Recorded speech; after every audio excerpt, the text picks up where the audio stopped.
Hit that shit. You're about to listen to the String Ninjas Podcast, String Ninjas Podcast, String Ninjas Podcast, String Ninjas Podcast, String Ninjas Podcast.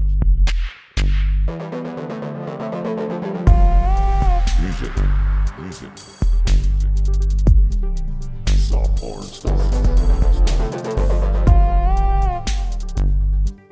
5, 4, 3, 2, String Ninjas Podcast, String Ninjas Podcast, String Ninjas Podcast, String Ninjas. That you can If you have just joined us, welcome to Loose Women. We put the loose in Loose Women. Was me, Melanie Sykes. Melanie Psychopath. Aye. brilliant. So welcome. We'll have to do this here. We'll Oh, I'll fit all that in at some stage. Like. Yeah. So yeah, if you've just joined us, welcome. Well, here it's a with live radio broadcast if you've just switched over. If you've just joined us from hitting that button and the stuff has come up, welcome to the String Ninjas Podcast. We're here with the wonderful Gary Lutton. Insert applause here. Gary! I will actually put that in when I'm editing. Get a soundbite from like a Take That concert where they're all screaming for Gary Barlow. So, Gary, the If sexy for fingered... all the video watchers, this is what Gavin could be if he made an effort. Yeah, and I'm Paul McMorty, is me if I made less of an effort. So, That's Paul's been dissed twice in the first 3 minutes. I must for reference, I must get a picture of each of us and put it into the start. It always reminds me of that fucking the picture of the man evolving from the ape. Do you ever see that classic graphic? You always see the ape and then it like stands up as you and go. then Darth Vader's the last thing. Darth Vader's at the end. So that's that. Aye. That's about the head of our introductions. Like. That's how we do well it, done, really. boys. That's we got there. In the end. Cheers, mate. So So Gary, what's your crack? Not much, man. Who are you? He's a finger banger. Sky Arts Guitar Star winner 2017. I'm not allowed to bring that up around me. 15 man still playing off Is it it 5 50? years later. Yeah. Jesus. That's unbelievable. I give myself 3 years to play off it, and then like 2019 rolled around. I was like, it's been too long now. It's in the be a can't Madonna. use it anymore. Like. Reinvent. Did you not win another bigger competition in America at some stage? No, I was second runner up in 6-string theory in 2014. Second runner up. Is And that you not like third? Yeah. But you don't say third, like you say. Yanks are second weird. Participation ribbon for everybody. You turned up and your guitar was sorted in tune. Sorry There's a to blue alien- ribbon. yeah. Go home to your man. Sorry to alienate our American crowd, but seriously, why do you have to make up your own systems? Spell colour, right? It's O-U-R. There we go. We had triggered. Hashtag triggered for America. Fuck, Anyway. so because Dave Brown Murray, another guitar weirdo, he won it one year. Yep. I don't think he did. There was a lot of controversy around that. Fuck him. cheated steroids. He was Performance cheating. enhancing drugs. I'd behind the scenes he was injecting like little injections into his wee knuckles there. So he was. I believe it. Yeah, because the prize is a scholarship to Berkeley, which I think he did for a year. Or Right, something, yes. I think he got the scholarship, and then once it was up, he was like, "Right, that's me. I can't afford this shit. Yeah. See you later." Well, that's Back good. to North What's Belfast. it, like 60 grand a year or something to go to? It's quite expensive. Aye. He could have been Wolfpack if he had stayed. Right. You know what, I always Instead, he thought, could have got a job in the Woolpack. There you go. Drinking the Wolfpacks his sunflowers. Hey up, Barbara. But it's so funny that all those guys, they all went to Berkeley as far as I'm aware, and all they do is play like 3/7 chords, Yeah. and then just laugh and have a great time. I And thought they were all from some wee weird Midwestern state. but you can still Aye, go. but they can Oh, but they School all, Belfast. Still go to alright, school. I was always Segregation isn't that bad over there. Like. I was always giving them way too much credit. Like I thought they were just from like Iowa, and they just like started playing, and that's how they sounded. Not at all. Some static. Jesus Christ, Gavin. Shocking. Shocking, he's right.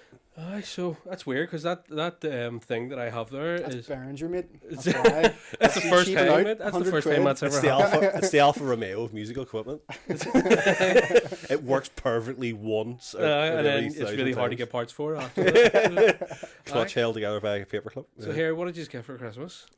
This isn't about music, by the way. It starts off that way, and then just end up talking about your Mine's balls. really boring. I got a turntable for Christmas. And A some turntable? speakers, Yeah. Only the one? Yeah. Oh, I got no hangovers and I drank for 3 days solid. So lovely.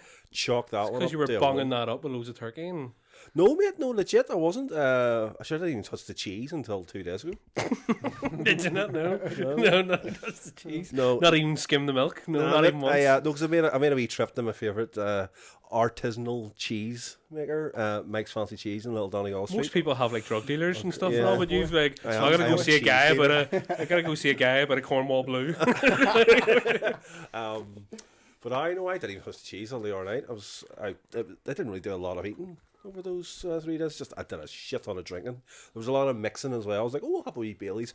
Oh, here's a wee whiskey. Oh, here's a bit of wine. That's one of the things, is because we get like a bottle down that lasts us 6 years because we don't do anything with it Until I visit. And I was like, fuck, I'm not sure. I like a wee Bailey's coffee, and I was like, fuck, I'm not sure there's Bailey's in there, and we'll have everything apart from fucking Bailey's. But Tia Marie, and I was like, I'm not doing a coffee flavored coffee. That's just fucking sick. Do you remember what was that stuff you made me drink one night?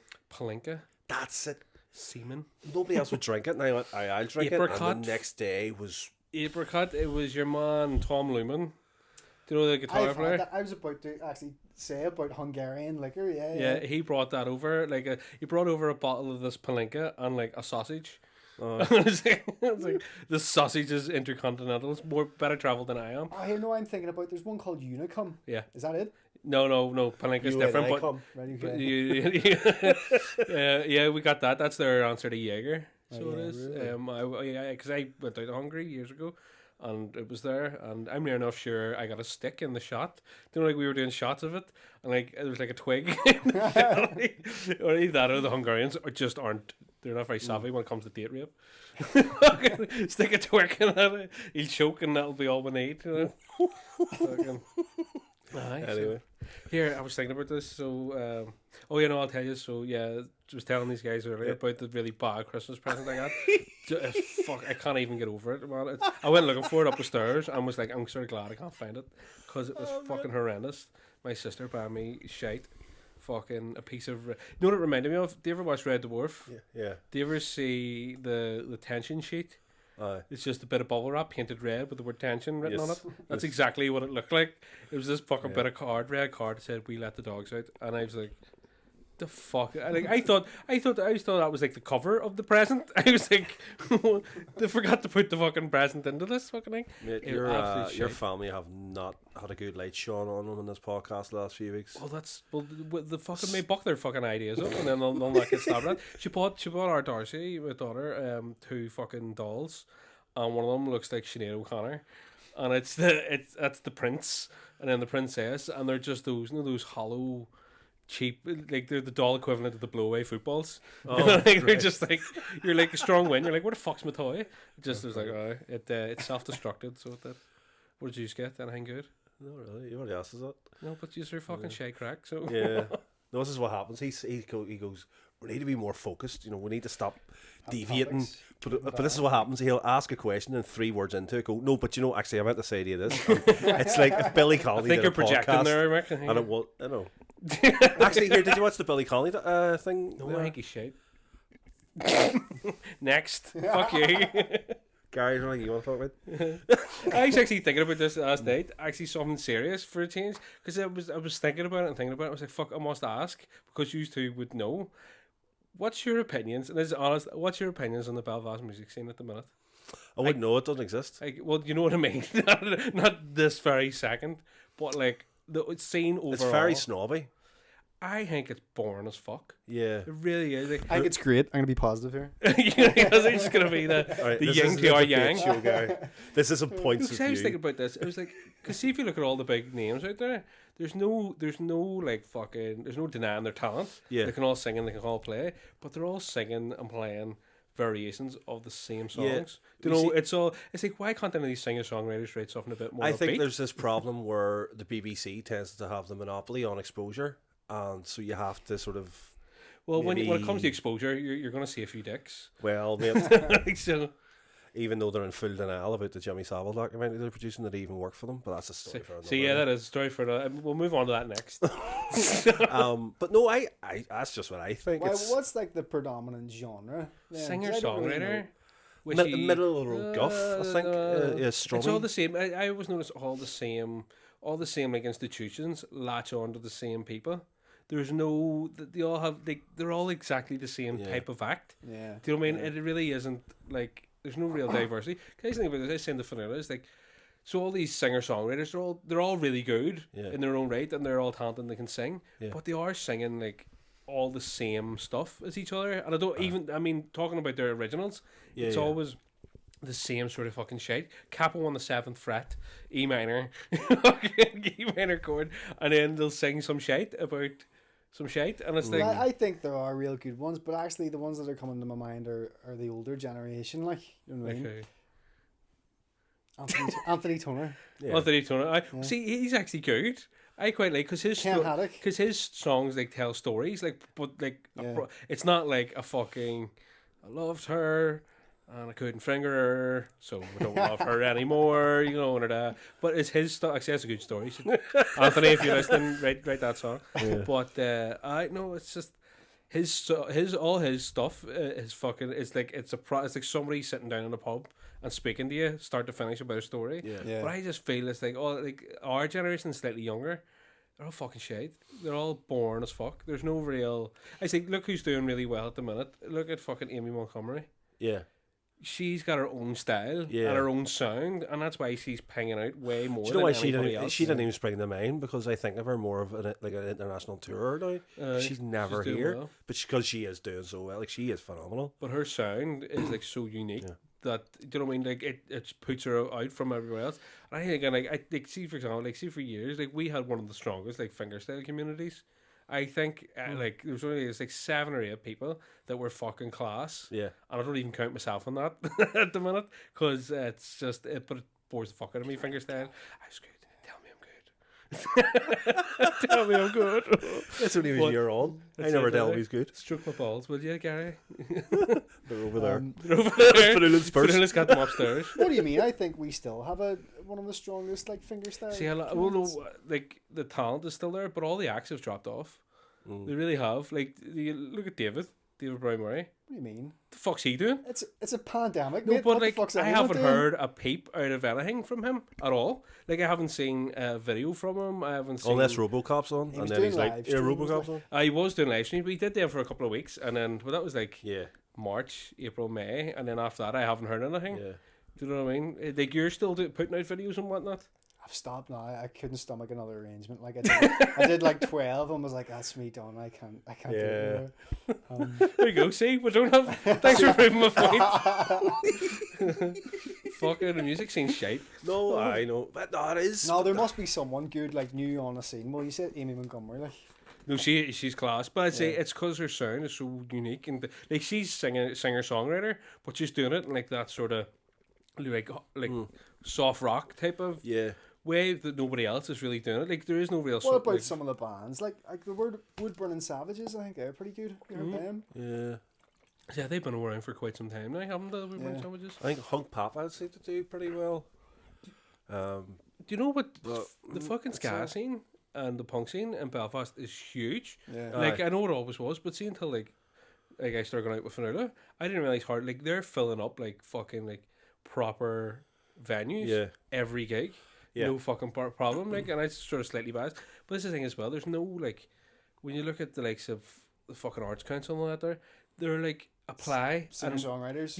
no, but it's like apply to us and you have to fill out this thing the way we want you to fill it out. They're not like proactive. They don't go fuck that their band's really good. Let's approach them about fucking. But I suppose, you have to mark from a criteria if you're doing that, because then people could just argue it. You know what I mean? Why'd you give them and not me? Whereas if they have a criteria checklist that they're marking, But you could still you could still have a criteria where you're like. Do you know what I mean? Like you follow them for a while. You don't just go up to a guy busting on the street and say like, "Here's 10 grand. Way make yourself a demo." You like follow them and go, right, fucking they've been doing well here. And they're doing all these gigs and they're selling out, and so you can't see. The evidence is there. Like for me, see like I know what you mean. An accountant could fill out a fucking form for the Arts Council and have no artist and get the funding and get the money, and that's sort of fucking. I think they do have to be sort of proactive in some sort of sense. So much red tape. But like, do you remember when we did that Crescent Arts show, or our own one, which was what, a year and a half ago? And I remember the coming out of that show going, Jesus Christ, like I think we've really like like raised the level up a wee bit with just how things could be done in Belfast. And then, unfortunately, we had a busy summer with weddings and shit like that there, and then the Chinese guy had a bat and the world went to shit.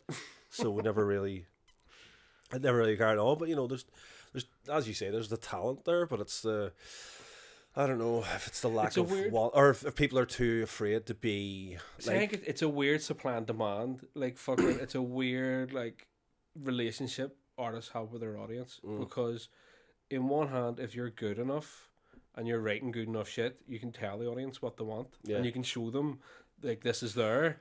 But on the other hand, it's like, I always say this, it's like we've been shut off of the world for so long.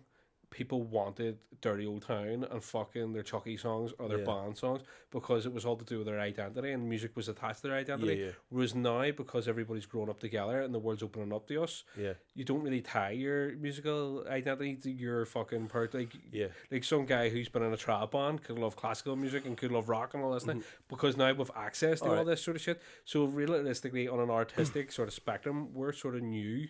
Like our scene's given birth to an extent. And also, I think because there's just an abundance of fucking everything here. In terms of art. I'll ask you this question. Before lockdown and all, the fact that every single bar in town had music 7 nights a week, some were having 3 acts on in a day, 7 days a week. Do you think that kind of, whereas it's really good for people able to get work, do you think that kind of took away from the whole creativity of original artists and people going? Well, it's definitely fucking stolen mine. I know, like, I don't want to write anymore because it's just I'm so used to fucking playing in those things and just like going, oh well, you know, I took loads of joy in going, oh, here's a shit song with 4 chords. What can I do with it to make it funkier? And I like that and I enjoyed that. But it's like, no, when I went back and went like, fuck, I want to write stuff again, just as a wee change. I just can't do it anymore. But I mean, like, just even like for just not even anybody who, like, I know like musicians who were normally like singer-songwriters doing original stuff and going, do you know what it is? I can still do 3-4 gigs a week in the Dirty Onion and I don't need to bother. It's a weird balance. And then what ends up happening is instead of, like, I remember back in the day where like the John Hewitt would have had like a 1 night a week would have been specific for like singer-songwriter or whatever, or different other venues would have done that. Now it's like, well, actually we make more money if we put a cover band on, the place we packed out.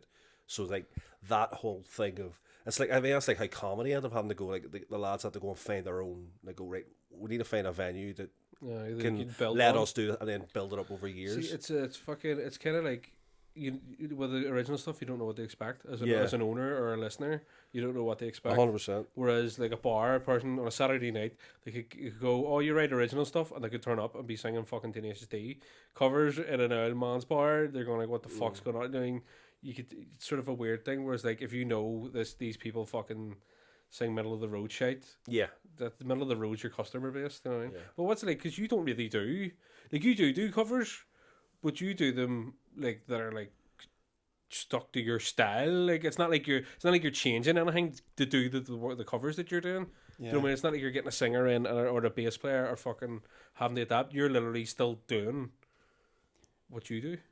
Yeah, that's what I found. My stuff never really worked at cover gigs, at those type of bar gigs. Like, it's not that I'm a snob and I don't want to do them. It's just like anytime I've done them, I'm like, that's not my style. You know what I mean? See, I find as well, people they're fucking like, for lack of a better word, they're idiots sometimes because they're like, I need the words, whereas like, you pick like I focus on melody rather than the words behind something. So most of my favorite songs, I don't have a clue what the lyrics are, or I get them completely wrong or something. You know what I mean? But I think it's something with acoustic instruments as well, because part of the joy about listening to acoustic instruments is the subtlety in the sound. It's not like a super compressed electric guitar sound. Yeah. So whenever you've got like a volume level of like whatever decibels in a talkative bar, you're just obliterating all that subtlety straight out of the bat. You know what I mean? And that's what I've found sometimes in kind of bars like that where there is noise. All you can really hear is the percussive click or something like over the top. It's like a sound shit. Just thinking Rick and Morty, you know, where Jerry, and now we've got human music. Boop, boop, boop, boop, boop. Human music. I like it. That's all. People are going, what the fuck is going on in the background here? Well, that's what I mean. I think like some of the best stuff with acoustic instruments is the stuff near a silence level. You know what I mean? So it needs to be in a venue where it's relatively silent, and especially like the Crescent Arts would have like acoustically treated curtains and a great sound system. See, but you are a soft player by nature. 100%. I'm not. I never have been. I'm trying to bring mine up a wee bit though. You know what I mean? I need to quieten down. I need Do like. you know what I think mine is? It's living in like apartments or like shared houses. And stuff, You and have not- to be yeah, quiet. Yeah. See, when you have the freedom of your own house, but you have the kids, you just don't take your guitar out at all. it's a real freedom that I've enjoyed this last couple of months. I think that's the thing. Funny enough, talking about volume, like that's one thing we never struggled with ourselves when we used to gig was because like I'm a very aggressive player and you're very, buxom, would that be the word to describe your style of play? I'm not fucking Blanche Dubois. I'm not fucking Speak Our Name Do you Desire. know what I mean? Like there's just such a beefiness. to That's the two why of it us. works so well because Yeah. Gavin's thing is the rhythmic thing. You know what I mean? It's all bassy, rhythmy. Yeah, and that's 100%.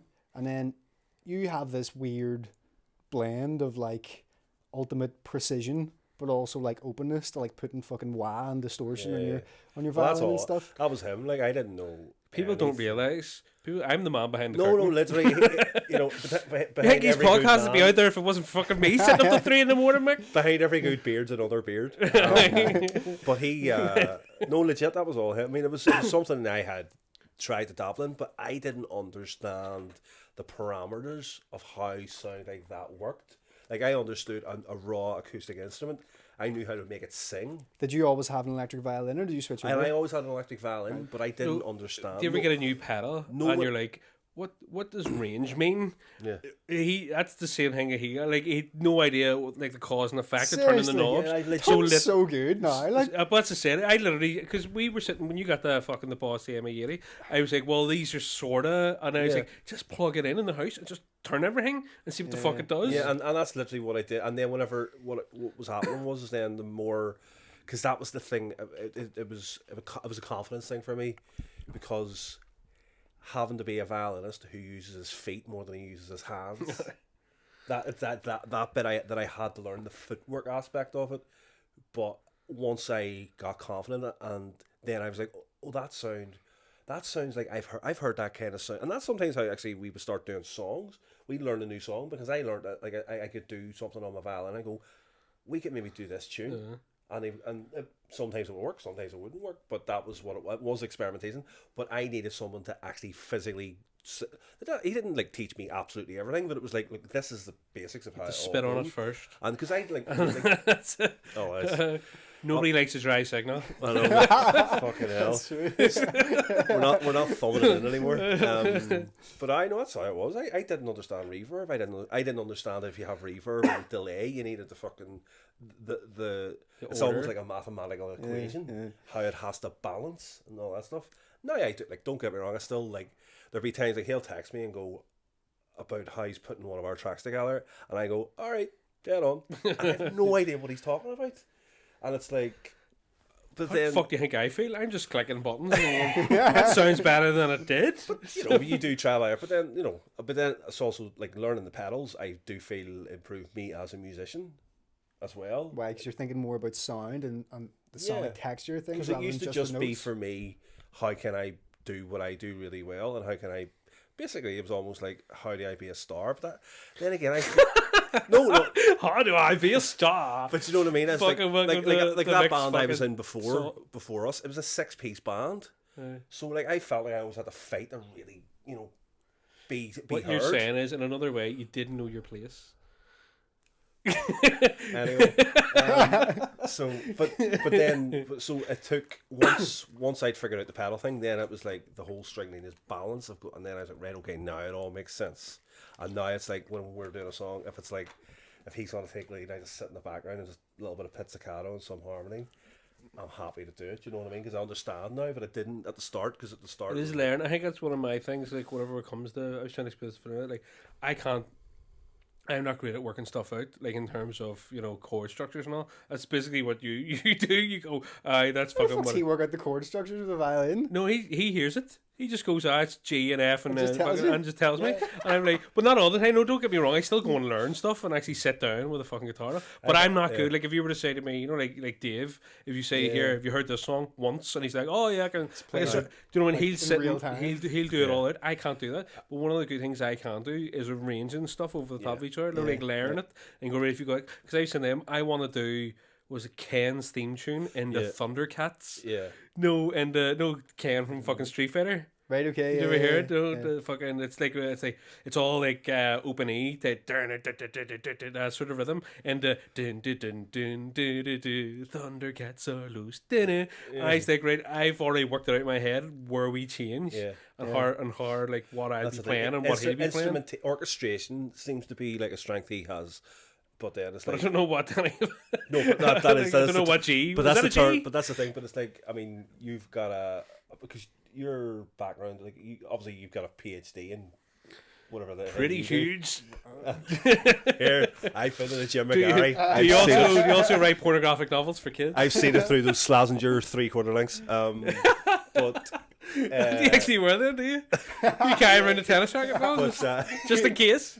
But like, no, I have a very like Goodwill Hunting approach to music, where he's a very genius. He has a Goodwill Humping approach to music. Goodwill hunting. Like, I can't like I'll hear a piece of music and it'll be very much like visualizing the manuscript in front of me, and it's picking it all apart that way, and then that's when I'll go, well, that's what that. He'll go, no, it's this chord, and I go, no, it's not, and then I go, oh, you're right, so it is. But then I don't know anything about any of this stuff. For people who aren't watching, I'm pointing at all our equipment. And see if you do want to watch, support us on Patreon.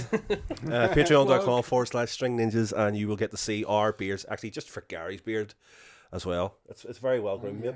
Also, see our Turkish barbers again. I didn't. Not after that time. Do you remember I showed up the sunflower one time? Been in. And my chin was just gone. I was like, I'm never going back. I had went to this barbers, the Turkish barbers, because they're generally the best when it comes to like the beard care and all. And I'm not good at anything else, but they're good at beards. Good at beards, I know the butcher your hair, like. They make nice delight, but that's Spanish delight. No, I don't like it. Fucking, I went in and got it and got the full works and all. And came out and was like, oh, they like scrubbed my head with like a big fucking wire brush and all. I came out and was like, fuck, I feel great. No, like, did you have lice or something? Oh, not anymore. And I says that he was like, "Where'd you get your beard done?" I says, "I go get it." And you went and got it done. I'd never been before. That was my first. And they were dead on. Like, you were happy enough with it. Yeah. And then, like a couple of weeks later, I went back and I said to your man, and he went, "Oh yeah," and just took out the razor. I went, "Nyang," and I went, "The fuck!" Like, I've got a big beard. Like, I obviously didn't want to. I could do that in the house by myself, you prick. Yeah. And then you come in and you get the same thing. And you know what I hate as well? See, hard lines down here. They just. Did you ever see that? Yeah. The line. There was a barber up the street, and I sat down at his chair, and it's like fucking blades kept like pulling. No way. And I was like, what the fuck? And I got up, and my whole head like must have been catching. But and it was like proper like blotches where the fucking thing had been cut, because obviously I'm shaved all over, so it was like fucking red dots everywhere all over my fucking head. On your head? And I was like, what the fuck? And then I was thinking about it, it's like, actually that guy that was on before me had red blotches all around his head. So like, he's obviously been doing this to people all fucking day. But I thought it was just like, oh, he's just his skin or something out there. So I was like, you fucking prick, because he did my chin and all, and it was like yanking the fucking beard. No, I was disgusted. Never been back. Terrible. I don't have that problem. I don't go to Turkish barbers. Mm-hmm. You do yourself? No, I have an actual barber. Not an actual barber. Shout out to Kevin from the Short Strand. He comes in with a scythe and a fucking bottle of motor oil. I was wondering what the crack was with your beard, Mick, because it always looks very, very. You call him the Badger around Norway. To be fair, I can't take all the credit, Gary. Our sponsor is the Beardy Beard Co. Oh wow! They do help us out. Ninja 20 for 20% off. What is the Beardy Beard Co? They're a company, I think, based out in Bangor. Gail and Peter, they came to see us. Hardly knew. Ew. They came to see us like early doors when we. I think it was when we just started playing in town. They presented us with a bottle of Lutton. The fella come up and he went, here, and he put down 2 bottles of Dark and Stormy beard oil. We were like. And then that was when we were drinking, so we were near drinking them. We were like, "What the fuck?" But then later on, like, we had got a notification tagged in a video, and then just sort of came on from there. They contacted us and said, "You want to be brand ambassadors for our beer company?" We went, "What do we have to do?" and they were like, just advertises from time to time, and then we'll give you a discount code.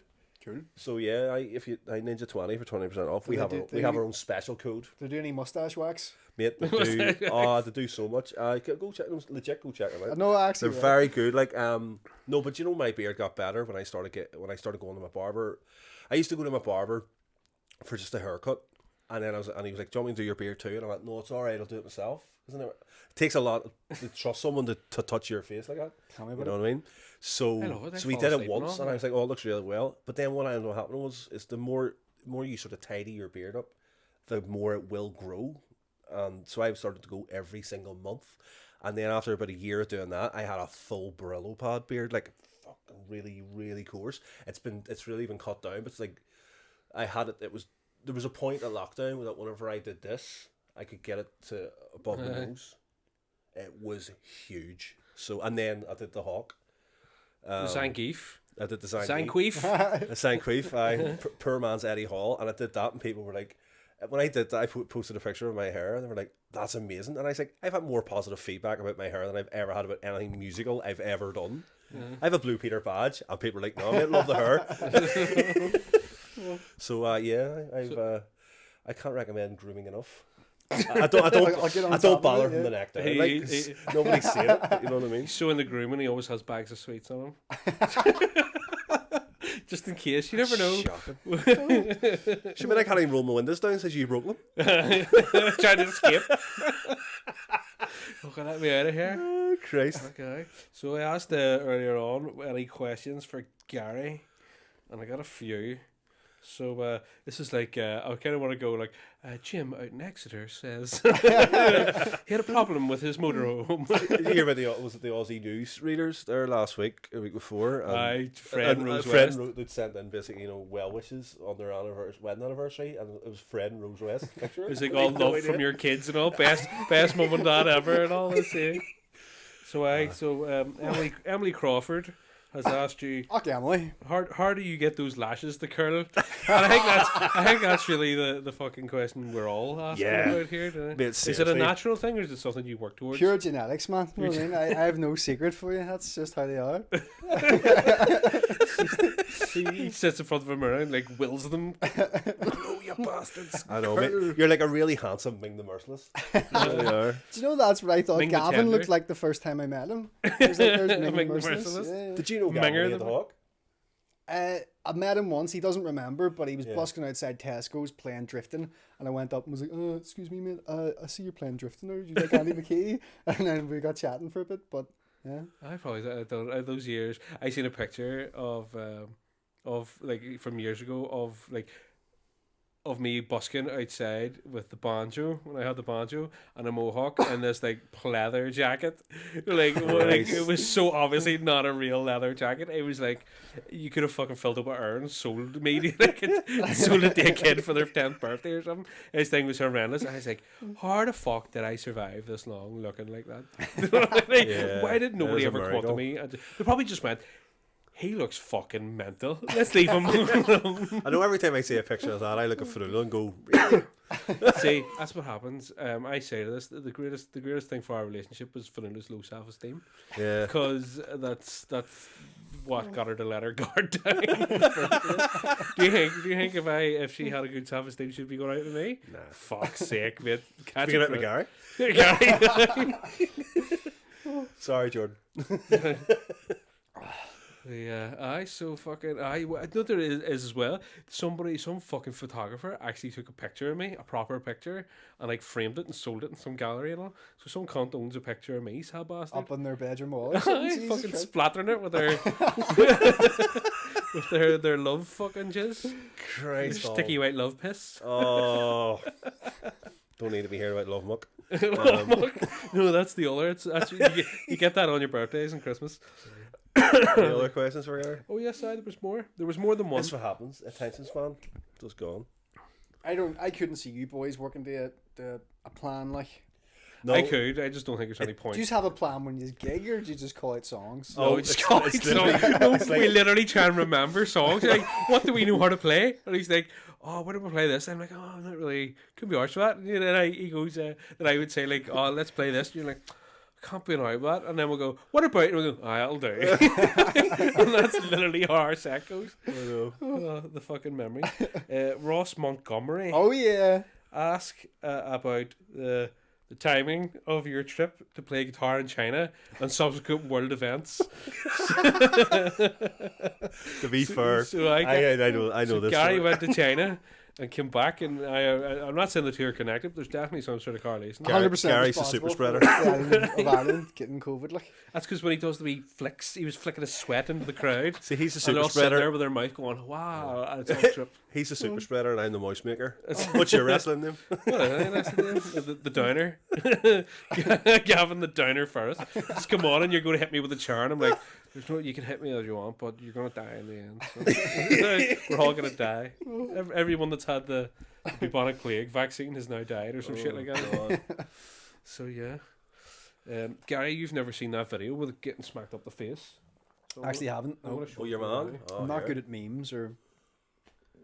I seen somebody calling them a meme I mean, before, and it's right, like, yeah. oh, you have to become a meme. To be fair, Gary, you're not good at replying to messages either. I'm not. Do you know what it is? I don't have any of the like Facebook on my phone or something to try and keep me from stopping using it. Yeah, yeah. But then I just have a constant anxiety that I should log on to my laptop on Yeah. Facebook and respond to people. It's funny that this is on the Daily Mail. I'll get. I always, when the Daily Mail gets really angry about racism, and I'm like, Yeah, Are it's you? funny. I think it's more they're just happy some guy get hit in the face with a can. So, if anybody hasn't seen this, there is quite some profanity in it of a racial nature. So, I'd like to express that all the opinions expressed in this clip do not necessarily represent us in any way. you should get a wee disclaimer at the bottom as well. This video was recorded pre-COVID. So yeah. So basically, this guy, the thing is, I feel bad about this guy getting hit. Do you know why? Because he's obviously a fucking dildo. Like, he's obviously thick as shit. His eyes, his brain does not have enough power to open his eyelids. That's what happens when you're breastfed till you're 14.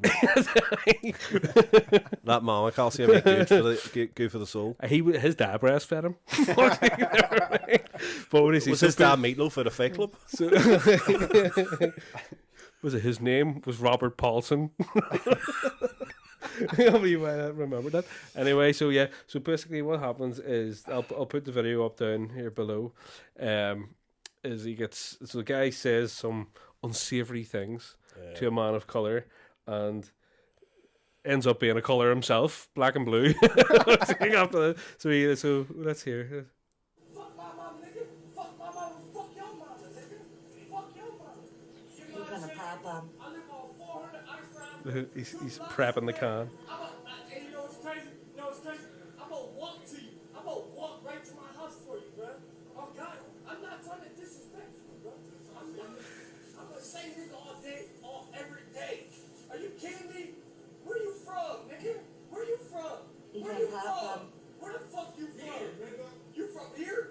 Get the fuck out of here, you a clown, nigga. Oh God, you a clown, nigga. You from here?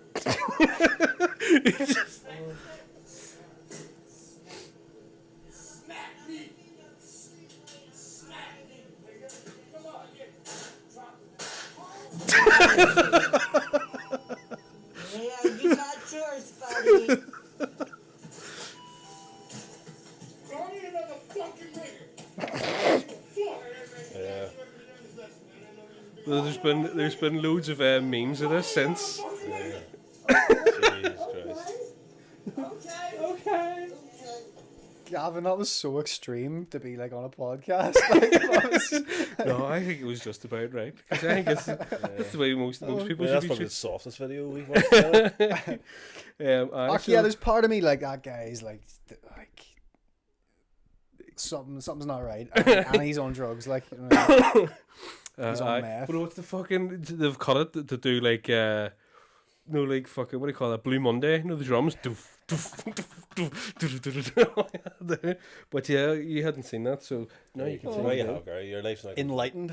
Yeah. You know what I fucking seen? I have not watched Breaking Bad ever in my life, right? Alright. And it came up. Have you ever watched Breaking Bad? Yeah. It came up. It was just like, you know, those, I call them bog videos. You know, like when you watch a video when you're having a shite, and then you just like scroll down after it, and just your algorithm takes care of the rest. basically it was like top 10 surprising deaths in Breaking Bad. Now, I've never seen any of them. I've never seen an episode of it. So I was like, oh, well, fuck, this is probably the best bits. So I'll just watch this. And the first one was a guy getting blown up in the wheelchair. And was like, he's getting like tapped. And then the door gets blown off, and then he comes out and fixes his tie. Oh, yeah. And then his pans around, and his fucking face is missing. Yeah. I was like, that's a bit much. Yeah, no, I remember that one. Fuck's sake, go back to... That guy was terrifying with his wee bell. Is that what he was doing, like Morse code or something on it, or some shit he like was that? communicating to whoever, yeah. Fucking, it was mental. So I think I'll stick with the incest and dragons. You barely even stuck with that, did you? No, well, once the blank's finished, you don't watch the rest of the I video. I actually miss. Dude, that's the only reason I miss us playing that Game of Thrones theme tune in our set, was to introduce it that way. This is for all you lovers of incest and dragons out there, because the audience would always go, all right, where's he going with this one? You're like, give me a headpiece. My headpiece. Uncle Andy keeps it handy. I think Mervyn died this year, rest in peace. Did he? people. Aye? I was on a flight with him once years ago from Belfast to London Luton. And he was a nice fella. But it was one of them weird ones. You're like, is that really him? No, he's a nice fella. So I want for to tell you. He was it fucking what's his face, Cal or somebody? He lives down in Riverdale. Which isn't far away from here. Yeah. And then Dad lives up by Pizza Works. Does he? Shout out to Pizza Works, best pizza in Belfast. They give me these Podcast sponsor. tits. They- See if I get $4,000 on a boob job, just eat a grand's worth of pizza. No, this tit's from Pizza Works and this one's from Bowbun. That's your buy buns there. So I miss Bowbun. I have one soul. your other, we'll give you one more. What strings do you use, Gary? What Not strings? answering that, Jesus, boys. No one wants to hear that.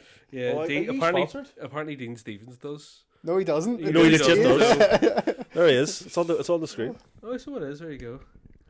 So, Do you know what I actually did? How to deal with wire strings, but I stopped using them just because they were tearing my nails apart, tearing my fingers apart. They were so heavy to play. Like, I just what gauge are you using now? Are you down to like 11s or something? whatever like standard. What's like lights? Are they 12s? Yeah, they would be. 12s, and I don't really mind Elixir or the Dario. Like, that's, I don't like. I tried. I tried fucking. Do you know? It's a weird thing. See, after years and years of playing, I think everybody starts off with the same strings, right? And it's Martin lights, and yeah, they're all right because they're a fiver, and like they were a fiver for like the guts of my career.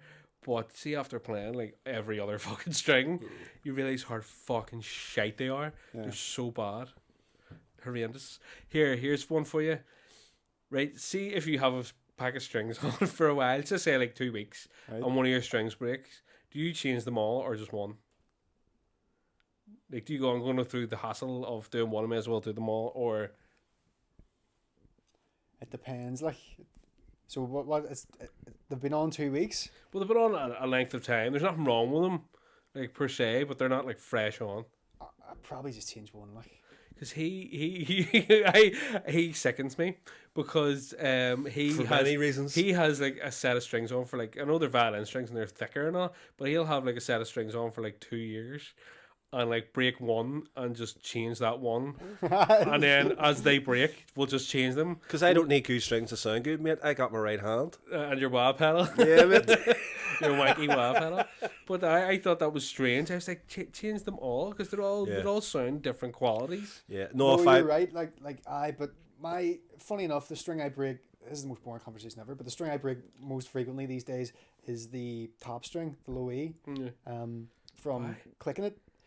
Serious? Yeah, I yeah. never had that. Because I click it down near the bridge saddle. So it's grinding into it. I think it's just over time. grinding it down and eventually it breaks. I've only ever broke my low E string once. You were there to witness Yeah, it that's too. I was playing a gig in the Hudson, and just so happened, I think it was only like 20 minutes into it, over 2 hour set, and it just so happened. Was it from smacking it? I have no idea. It literally broke? just broke. I'm trying to think. I think it actually did break down at that end, but That's mine always breaks right at the saddle, so it's obviously just It's wear and weird. tear. I never break them.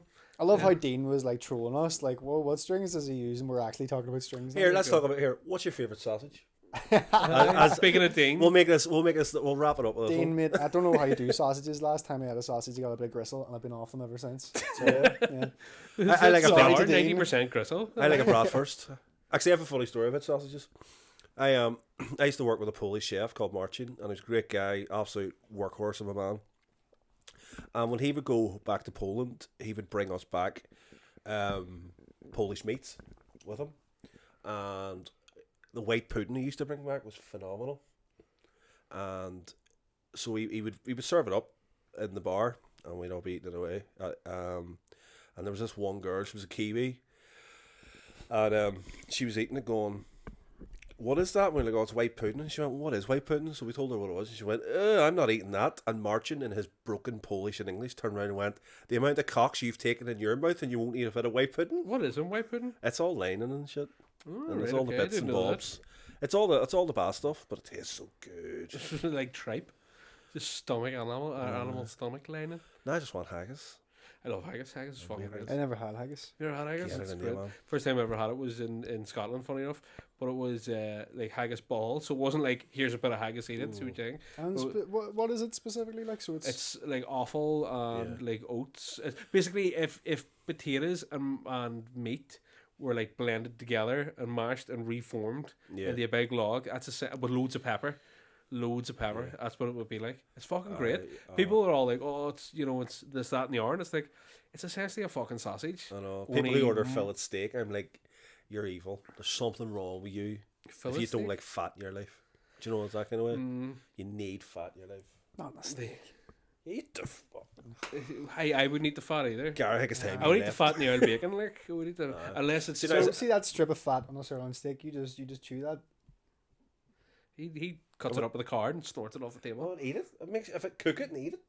I wouldn't eat it. I would trim it off. Like I would cook it with the food, but I wouldn't be like, oh great, there's a big whack See, of when we fat were on kids, it. like I always used to like my brothers and sisters wouldn't eat the fat off their bacon, but I would sit and eat all the. I go, well, give it to me, and I would eat all the fat. I see. I would eat the fat off the bacon, not off other people's plates. But, No, to be fair, they gave it to me. Like they go here, I don't want that. it's Have it. like, was it it's like your mom? What do you call him? Sean Locke, where he's talking about the tuna in the bin.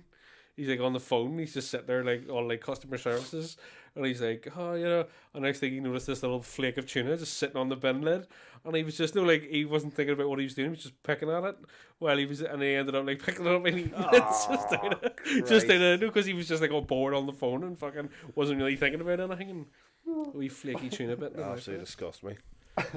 So anyway, anything else you want to talk about before the curfew? there you go. That's curfew. legit. Aye, we're living in times of curfew. So actually, this will probably go out whenever the curfew's over. So people will be going, "That's so retro." I'll go out on Friday, so it's 2 days. Aye. No, it puts me in mind of your watch V for Vendetta. Did you see that film? No. Yes. You were The first time I watched it was you, actually. That's right. So it's weird. You watch V for Vendetta and you're like, apart from the superhero business in it, it's kind of slowly but surely happening. Yeah. Because it's basically America falls to shit. America like tears itself apart with Civil War, and the English basically lock their borders, and they like elect a really super high conservative government because like these extremists did something and killed like hundreds of thousands of people by poisoning the water, but it wasn't actually extremists. It was the government did it to their own citizens in order to fucking say, right, well, we'll protect you, So basically, there's curfew on from like 8 o'clock every night, and there's these cunts walking about, like essentially cops, and they're able to do whatever the fuck they want. That's But terrifying. What? That's terrifying. I know it's very, But it's Gary, very, it's the world we live in. it's It is very, indeed. but it's one of those ones. I always go like, it's like one of those, like the idea for a submarine was written in a book, like 100 years before the submarine was actually invented. But so what came first? Did somebody have the idea for a submarine separate? Yeah. Or did the idea of a submarine inspire somebody to go, right, I'm going to try and figure this out? Because if that's the case, 1984 has a lot of shit to answer for. Because that's like somebody read this and went, that sounds good. I can fucking do that. I can pull that off, no problem. Put them in a room, fuck, sorted. Big Brother. Instead, we got Big Brother on TV. Like, fucking. I mean, imagine if the Bible actually comes to life. Well, you'd need to imagine, because all these hoggos in fucking Castle Street stand with a pint of water. I feel sorry for parents who can't name their child Judas Judas. Arnold because they'll Judas, get bullied whatever. at school. There was another Judas. I fucking seen that. There was another Judas, like a real. Like, I get he's within Jewish faith. like there's another Judas who like did something really good. But I can't fucking remember who it was. I remember just reading it and it was like a wee story or something, and Judas did this. It was the Maccabees for Hanukkah. Oh, I think it was something right. to do with that there, if I remember correctly. I'd say it's been a while since I've read up on my Jewish We'll law. pick that up next week. That's We'll talk about Judaism. Because Judaism. it'll still be it'll be And like Mel Gibson. It'll be like the 10th night of Hanukkah by next week. So. Oh mate. Mel Gibson and versus Judaism. That's a fight we all want to see, isn't it? Fuck's sake. I always love that thing of South Park and Mel Gibson. Do you ever see it? Where he's like, because he did Passion of the Christ. Everyone was like, "Oh, this is Mel Gibson's hate crime against the Jews because he says the Jews killed Jesus." Well, it did. Well, not Was all it? of them collectively. Like they all didn't come up and you're gonna flick you in the sack. Well, and they had a fucking- referendum. They went, "Aye, motherfucker." No, but they're in South Park, they all go to see it, and two of them like it, and two of them hate it, and two of them go to Mel Gibson to be like, give us our money back, your movie shite. But he's like a real sadistic fuck, and he's all like, oh, what are you gonna do? You're gonna torture me for it? And he ties himself up on the wall. He's like, don't use those whips on the wall. And all this. He's a fucking nutcase. Like, but he's got the freedom flag fucking hanging over his face. Like, Well. so is that all fizzled out there? Is that also? I don't Is that know. all Do you've you know got? what it is? I blame the NI Assembly for this one, mate, because I was looking forward to a good 7-hour marathon that we could do. You can have one of them later in the house. But Hang on. Here's one. Do you cup your balls while you're having a wank? Do you hold on tight? I find if you hold them and pull them down slightly, it extends we everything. talked about this last week, didn't we? I know, but we never got a definitive answer. Um, we never got. no. I take on mine with my feet. I like Rory Wood's one. He says he sits down, he puts the top hat on, the radish up his hole, and and he goes for it. And if you don't like that, then that's your problem. Shout out to Woodsy, legend. So anything happening with you? Shall we listen to one of your tracks? Listen to one of my tracks. Aye, before we Oh, go. lovely. Just Actually, that might be a nice way to end. I always like finishing on one of Gary's. You. Here we go. Oh. This funky number. Yeah, man. So a wee bit of Gary Do you want me here. to commentate? Here I was thinking about lunch, and Art wasn't agreeing with me. So yeah, thanks to Gary for coming in and essentially just listening to us talk shit. Get us on Patreon. All that jazz. 5-star reviews. Tell your ma about us. Here, but before, what have you got planned? Have you any gigs coming up, Gary? Anything? No. No. Anything? Are you going on Britain's Got Talent? No. He's working on that. Would you? No. No, would I? Oh, he only goes on Guitar Star.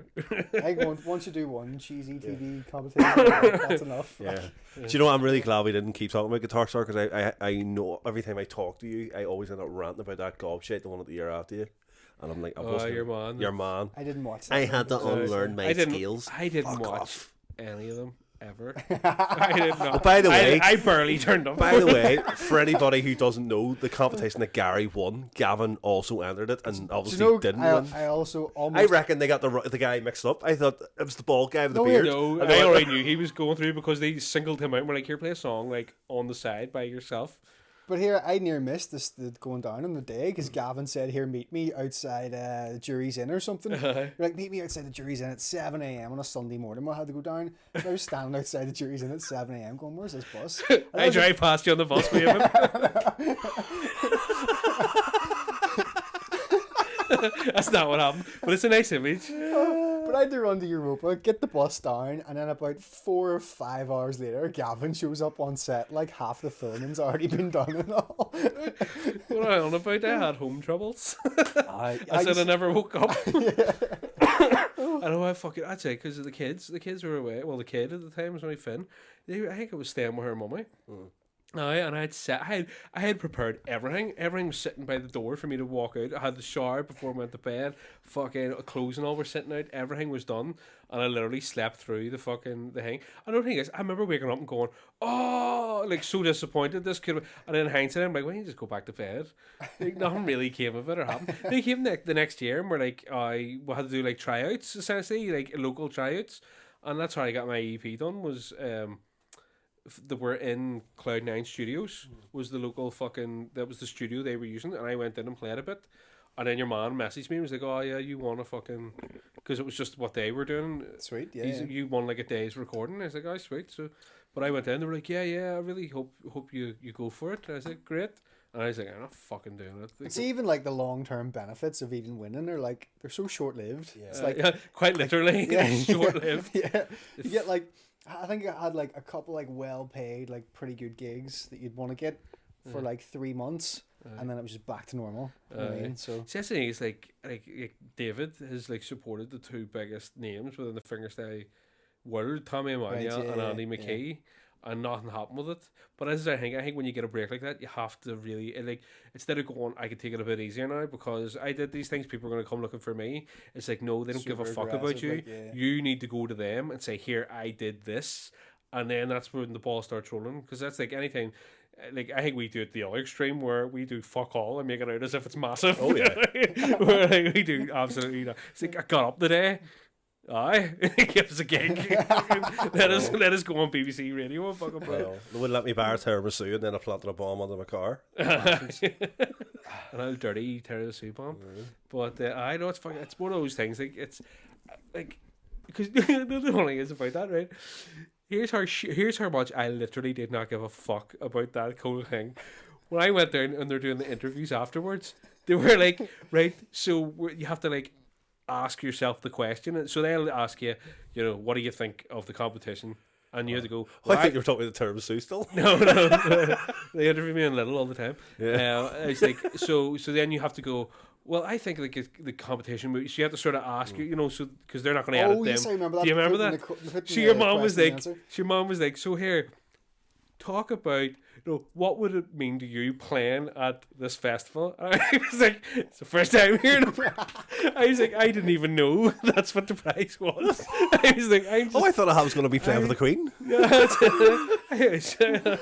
I genuinely didn't know what. I was literally, I'm here. What the fuck do you want from me? Like, and that was about the height of my involvement.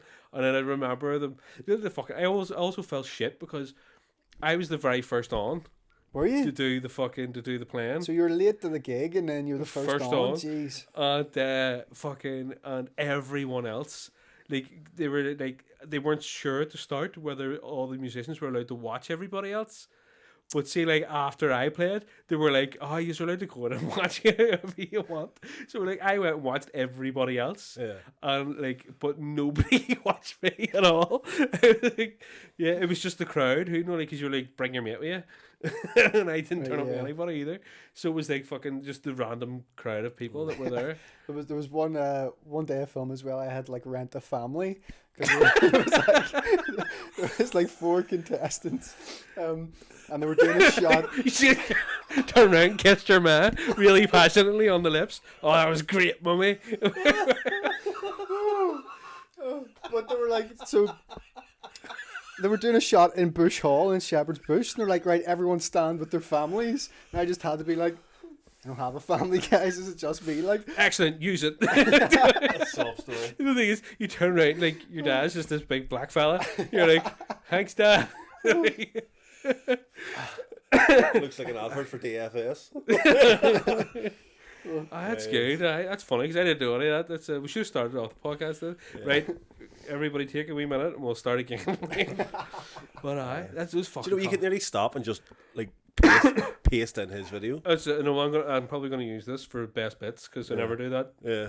By the time I finish putting the fucking, it takes like an hour for the video to render because it's like an hour and a half long usually. Yeah. So by the time I finish, I'm like, I don't want to look at this anymore. So because because that'll be it. We're an hour now. That's it. Us. Wrap it up. I want to go home. Wrap it up. Should have. No offense, Gary. It's do you nice have a talking. sign off? Do you?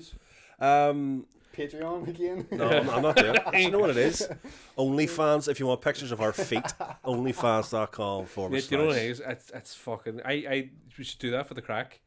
And set up an I OnlyFans. reckon you could make do you know what? Quid. Like, I will big, make big that my bloody job beardy for this dudes, week. like, I have to do my accounts and set us up with We OnlyFans. should do like like a series of like artistic pictures. You know, like the shadows of our balls. You know, like we don't actually show our actual balls. It's just the shadows. Oh yes, cast by the balls. When we're finished, tell Gary your idea for a video involving a green screen. Well, there's no green screen, but you know what I I'm mean. going to tell everybody this because it's fucking genius, right? I'm away. I'll see you later. I want to make because I'm getting good at the editing and all. There's certain things I've learned to do over time, and I want to make this video of me bucking myself, right? Right? Because what you have to do, right? No, it's genius, right? So what you have to do is, you put the camera in one position. That's where it stays, and you do a marking for one and then the other, right? So what you do is you get like a black, like a black. Dick. And balls and hair and whatnot. You get like a black, no, like something like maybe like a foot or two wide, like a towel or something. Do that'll act as a divider in between the shots. So what you do is you stand on one side of it with your cacks down, going like this here, right? Thrusting away. I haven't done it yet, right? So you just sit and you thrust away, right? So you do that for like 30 seconds, right? And then you go round, bend over and stick your arse into the other side of the towel, and you go, and you got there. So then whenever you put the two videos of the top of each other, you delete one half from the other video and the other half of the other one. So, but because your camera is staying in exactly the same place, all the background is the same. So basically it looks like you're bucking yourself up a hole. So there's two things. There's two things I'm going to say here. Where's this going? What's Well, a piece of content for where? We say But that's just for a laugh. We always end on something outrageous to see if people are actually listening. And second of all, the main problem I have with him making this video is everyone will think I was the one behind the camera. You were the one holding the back thing, mate. You were the one. So you want people to video know, he did like- in the shower? Yeah, He was trying to sell yeah. tickets. The one And you then- begged the video. So, Yeah. But though there was another one I wanted to do, like an actual proper skit where like it's like sending dick pics to somebody, but like before the email and the internet messenger, where you sat with your disposable camera taking pictures of your dick, right? And then you had to bring them down to like Boots to get them developed. And then you'd like call all your mates round, and be like, "Oh, which one? Which one?" And they're all going, that one there, that's got nice feet and all this here. And then it just ends with like nice some manage. it's some woman like opening up her like letters and screaming. And that's the end of it, So that's my idea for a skit. I That's thought that pretty one's good, pretty good. like, Like, So, so anyway, dick pics before the internet. Gary, thanks for joining us. No, sure. Thanks for bringing a bit of class to this podcast because it was needed. Enjoyed this episode of Loose Women. Yeah, I've been Mick the Moist Maker Colin. We never even talked about that, by the way, but we'll see what Gav happened the order. Diner first. Gavin down at Ferris, and then Gary Stackpot Lutton. We've been the String Ninjas. Happy New Year. Get her booked. You can say something. You have to stay here anyway.